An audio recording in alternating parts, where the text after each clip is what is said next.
అదే ఏదో విషయాలు వేసారు. కేసీఆర్నప్పుడు ఒప్పుకుండు, కేసీఆర్నప్పుడు పోయింది. కేసీఆర్ ఉన్నప్పుడు ఎట్లా వచ్చినాయో నీళ్ళు నాగార్జున సాగర్ను సొంత మోటార్ లాగా మన ఇంట్లో మన బావి మోటార్ లాగా ఎట్లా ఒత్తుకున్నామో 17 పంటలకు ఎట్లా నీళ్ళు ఇచ్చినామో మొత్తం చూసిర్రు సాగర్ ప్రజలు, నల్గొండ జిల్లా ప్రజలు. ఎస్ఎల్బీసీని మన ఇంటి సంస్థలాగా ఎట్లా వాడుకున్నామో చూసిండ్రు, మన ఇంట్లో మోటార్ లాగా ఎట్లా వాడినామో చూసిండ్రు.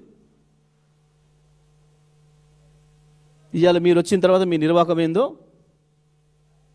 చూస్తున్నారు ప్రజలు. కేవలం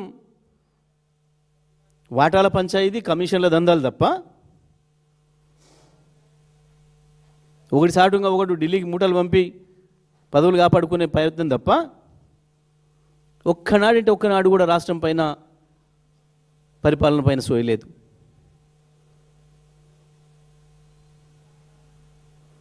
కేవలం ఒక పోలీస్ డిపార్ట్మెంట్ అడ్డం పెట్టుకొని బతుకుదామని చూస్తున్నారు.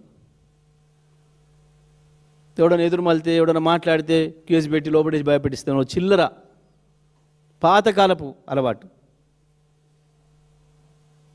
ఎప్పుడో పోయింది అది. ఈ పోలీసులకు భయపడి, ఈ దానికి భయపడి ప్రజలు దాచుకునే పరిస్థితులు ఏం లేరు. ఎప్పుడు ఏ సందర్భంలో ఎట్లా చేయాలో ప్రజలకు తెలుసు.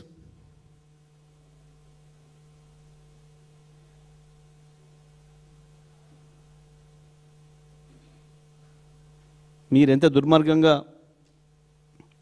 ప్రవర్తించినా, ఏదో ఎదురుదాడి చేసి ఇష్టం వచ్చినట్టు నోటుకొచ్చిన అబద్ధాలు చెప్పి ఏదో ప్రజలు చూపి మోసం చేస్తామని చెప్పి మీరు అనుకున్నా, మీరు మోసం చేసుకోవడం తప్ప ఎవరిని మోసం చేయలేరు. తప్పకుండా బీఆర్ఎస్ పార్టీ ఉంది, టీఆర్ఎస్ పార్టీ ఉంది, కేసీఆర్ ఉన్నాడు. తెలంగాణ ప్రజల తరఫున కొట్లాడడానికి ఎక్కడనో ఆకాశంలో ఉందనుకున్న తెలంగాణ తెచ్చిన కేసీఆర్కి ఇప్పుడు ఇటువంటి ఎదుర్కోవడం కష్టమేం కాదు. కాకపోతే మీరు దొంగలు వాళ్ళ చేతిలో ఉన్నారు. పేరుకు మీరు మన ఇంటిలో కనపడ్డా మీరు వాళ్ళ చేతిలో ఉన్న ఆయుధాలు, శత్రువు చేతిలో ఉన్న మీరు ఆయుధాలు. ఆ ఒకటే ఆటంకి మాకు.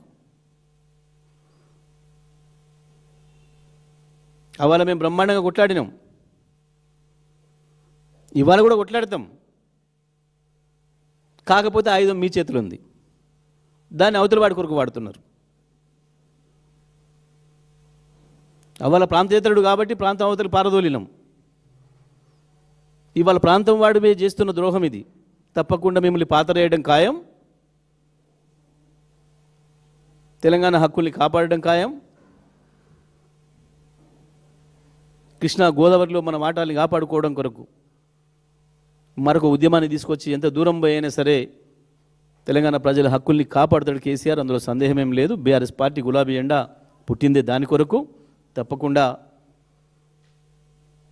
ఆ పనిలోనే ఉంటుందని చెప్పి తెలియజేస్తూ తెలంగాణ ప్రజలందరికీ కూడా విజ్ఞప్తి చేస్తూ ఉన్నాం.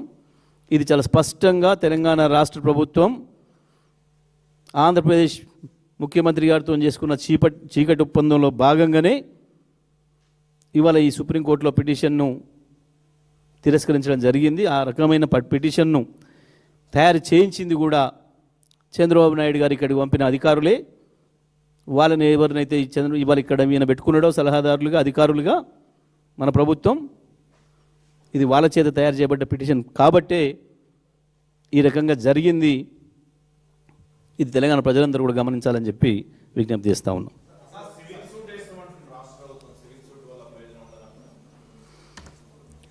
ఇక మనకు స్పష్టంగా అర్థమైపోయింది ఇవాళ ఏం జరుగుతుందో. ఇంకా దానికి శశబిషలు ఏం లేవు. ఇంకేదో ప్రజలకు అర్థం కాని పదాలు చెప్పి తప్పించుకుందాం అనుకుంటే దాగదు. ఒక పిటిషన్ను తీసుకోకుండా నీ ముఖం మీద కొట్టి పంపించే స్థాయిలో గంత దరిద్రంగా పిటిషన్ తయారు చేసిందంటే ఇంకా వీళ్ళు ఏందో సూట్లేసి ఏందో వేసేసి పీకుతారంటే ఎవడన్నా నమ్ముతారా?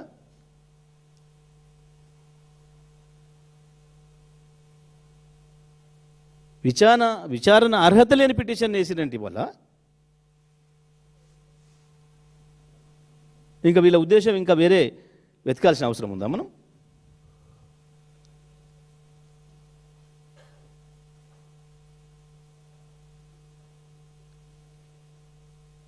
ఇదంతా కూడా ముందు జరిగింది స్క్రిప్ట్ ప్రకారమే జరుగుతుంది. ఆంధ్రప్రదేశ్ ప్రభుత్వానికి ఏం కావాలనో అది పద్ధతి ప్రకారం జరుగుతుంది. ఇవాళ వాస్తవానికి ఒక మాటలు చెప్పాలంటే అవతల వైపు మా మిత్రులు కొంతమంది అప్పుడప్పుడు అంటున్నారు, వింటున్నాం, 2 రాష్ట్ర ప్రభుత్వాలు మాయే కదన్నా అని మాట్లాడుతున్నారు వాళ్ళు. 2 ప్రభుత్వాలు మావే కదన్నా అని మాట్లాడుతున్నారు. గా స్థాయికి వచ్చింది తెలంగాణ ప్రభుత్వం పరిస్థితి. ఢిల్లీలో పోయినా అదే మాట్లాడుతున్నారు, బార్డర్ దాటితే కూడా అదే మాట్లాడుతున్నారు.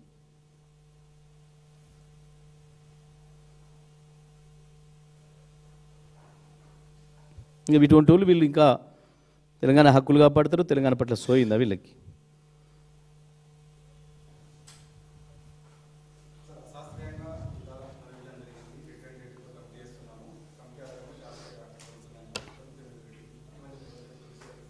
ఇది శాస్త్రాలు చదువుకున్న ముఖ్యమంత్రి, శాస్త్రవేత్తల ముఖ్యమంత్రి, డాక్టర్ ముఖ్యమంత్రి?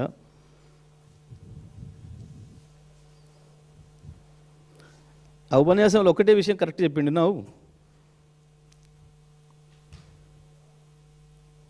బిల్డింగ్కి ఎంత పర్మిషన్ తీసుకొని ఎంత కట్టవచ్చు, ప్లాట్లు ఎన్ని కొనుక్కొని ఎన్ని ఎకరాలు అమ్ముకుంటే ఎన్ని ఎకరాలు కొంటే ఎన్ని ఎకరాలు అమ్మవచ్చు అనే విషయాలు చాలా బాగా చెప్పిండు. చూసినావు, గదొక్కటి మాత్రమే వచ్చు ఆయనకి. ప్లాట్ ఇద్దాం దందా తప్ప ఇంకోటి తెలియదు. అది చాలా బాగా చెప్పిండు, చూసిన విన్నా నేను. వాస్తవం నాకు దాంట్లో నాలెడ్జ్ లేదు కాబట్టి ఆయన చెప్పిందే గొప్ప అనుకుంటున్నట్టున్నాను నేను కూడా. మరి ఎందుకంటే నాకు నాలెడ్జ్ లేని సబ్జెక్ట్ అదొకటే, ఆయనకు ఉంది అదొకటే.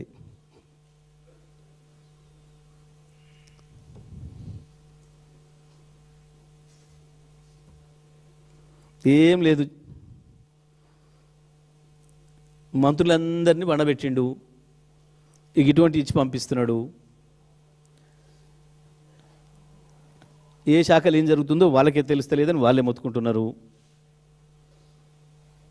బహుశా నాకు తెలిసి ఈ పిటిషన్ కూడా ఉత్తమ్ చదివినాడో లేడో. ఎందుకంటే వీళ్ళ గురువుగారు ఈయన పంపుతాడు, ఈయన అధికారులకు ఇచ్చి అటు పంపుతాడు. నేను ఒక మంత్రి నేను సంతకమే పెట్టలే, నాకు ఫైలే రాలే, అక్కడ జరిగిపోయింది పని అంటున్నాడు. కొంతమంది చెప్పుకోలేక లోపల ఏడుస్తున్నారు.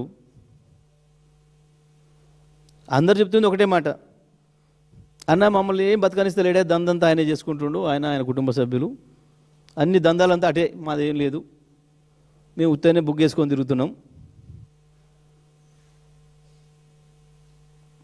ఊకి ఇంటికాడ కూర్చుంటే మా వాళ్ళు ఏమనుకుంటారు అని ఉత్తనే తిరిగి వస్తున్నాం రోడ్ల మీద అని మాట్లాడుతున్నారు వాళ్ళ మంత్రులే.